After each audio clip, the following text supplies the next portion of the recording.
The great promise of artificial intelligence is that it will give us all huge new levels of productivity. Let's call it superproductivity. But things are never quite as easy or as straightforward as they might appear. You can give someone a tool that could potentially make them 10 times more efficient at whatever they're doing. First, however, they have to learn the tool because nothing about that tool will look very much like anything they've done before. In order to get that kind of productivity gain, things change a lot. Now, next, what happens to the rest of the business that feeds into that employee and gets outputs from that employee? Is that business prepared to have one part of it move 10 times faster and 10 times more efficiently than every other part of the business? That's just the beginning of an understanding of what's really going on here, and how big the AI thing really is, and how long we can expect it to really take, because you can't just change one single cog in a well-oiled machine. If you do, the whole machine grinds to a halt. And even worse, just putting AI into an organization might make the whole organization grind to a halt.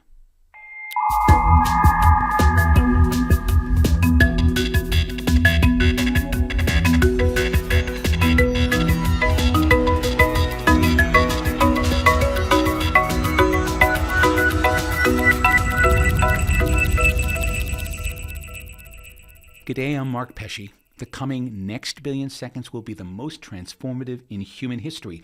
The arrival of AI looms as one big reason this will prove true. Over the course of this mini-series, we've done a deep dive. We're delving into the nuts and bolts of artificial intelligence. Is it really that amazing? Or is it all just so much hype? In our excitement, are we losing sight of the other meaning of AI, that it's always imperfect? That's the title for this mini-series, because as good as it is, and it is far better than it was just 3 years ago, it still has a long way to go. In this episode, a rebroadcast of Radio New Zealand's 9 to Noon, host Kathryn Ryan joins me to ask whether, at the end of the day, AI is really going to be worth all the hubbub. That's on this episode of The Next Billion Seconds.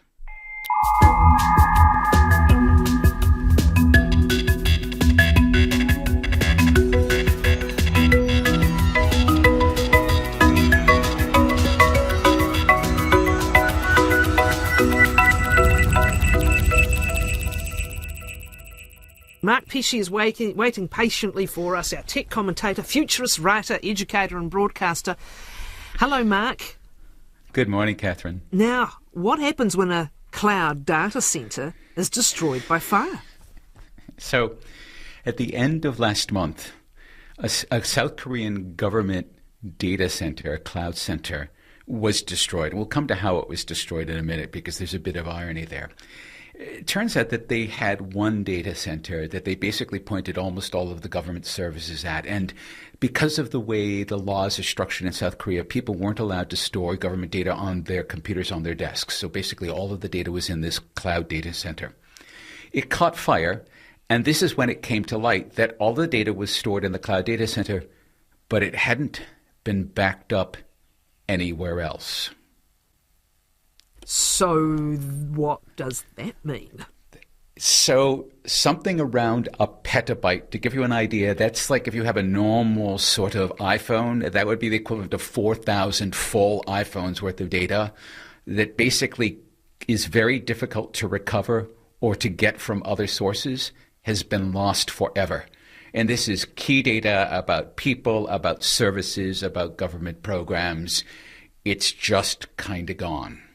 Is this a very big wake-up call as we become more and more dependent on these centres? It is. When I first read this, I actually didn't quite believe it because this is such a basic case of why aren't you backing up everything all of the time everywhere? Now, the way that the fire happened was they were actually swapping out, they have backup power supplies in data centers so that things will run if the power trips off. These backup power supplies had lithium batteries. As we know, lithium batteries can sometimes catch fire. They had decommissioned, they pulled the plug on the data center, one of the power supplies turned on and it caught fire. So they were doing the right thing. Unfortunately, in doing the right thing, they produced the fire they were trying to avoid. There's a there's a lesson to be learned here, isn't it? It's funny, we think of the cloud as indestructible because it's, the cloud.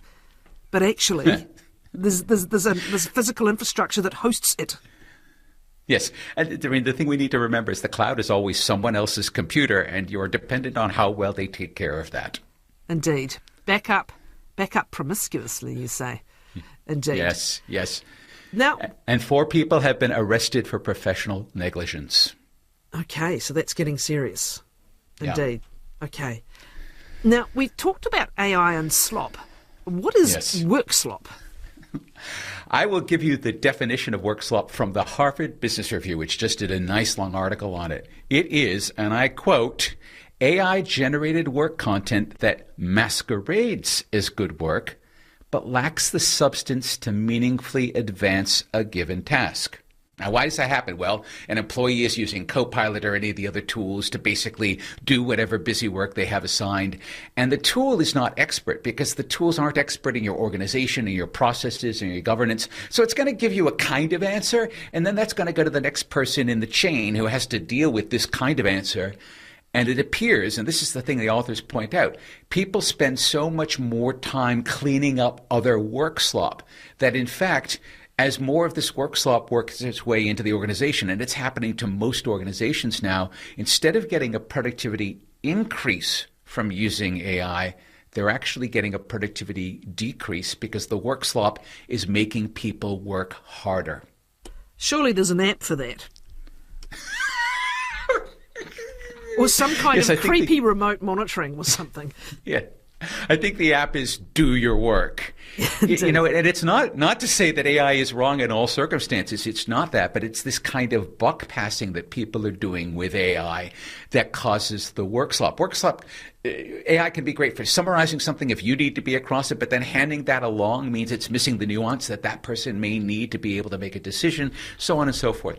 And so we're at a point now where the tools are so widely available and yet so poorly used by the people who haven't had that much training on them because they're new. These people are time poor. All of the organizations haven't really rejiggered their workflows around the tools. That what they're doing is they're just injecting more information and not particularly good information into all of the organizational systems.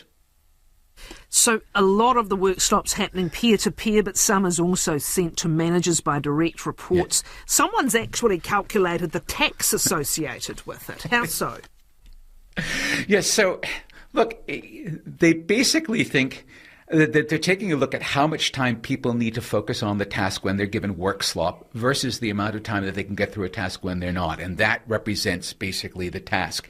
And so it could be sort of 10 to 15%. It'll depend on the organization of the actual organization's capacity to be able to handle information is now being taken up by work slop. And if that keeps moving at that speed? Yeah, the organizations will grind to a halt with the tools that they brought in to improve productivity. There's your irony. The underlying point of this is a serious one, which is that one of AI's limitations is that it is seldom the expert. In fact, it's never the expert. It gets near enough. It's a statistical model that gets near enough. But you still need to do the modifying. Yes, absolutely. And some organizations have built their own models so that they will tend to be more accurate, but they still require a trained human driver who knows what they're doing with that model. When you put someone who doesn't quite know what they're doing with a model that doesn't quite know what it's doing, your output is going to be work slop. Another of the risks with AI, apart from its ability to A, get things wrong, B, tell fibs, is that it's highly sycophantic as well. Yes. And how else might this be affecting us as we make more and more use of it? So what's now been seen in the research is that if you have an AI that's agreeing with you and telling you, particularly when you're doing your work slop, oh, this is a great idea, management's going to love it. And when management comes back to you and says, this is crap, you're much less likely to take that well. You're much more likely to fight the point because you've been built up in your ego by the sycophantic AI. This is another thing we didn't see coming, but which in retrospect now makes perfect sense, that when you get flattered by an AI, you become more willing to die on the hill of the slop the AI creates. So it's actually, is it carrying into real life as well in terms of our ability to function with actual human beings?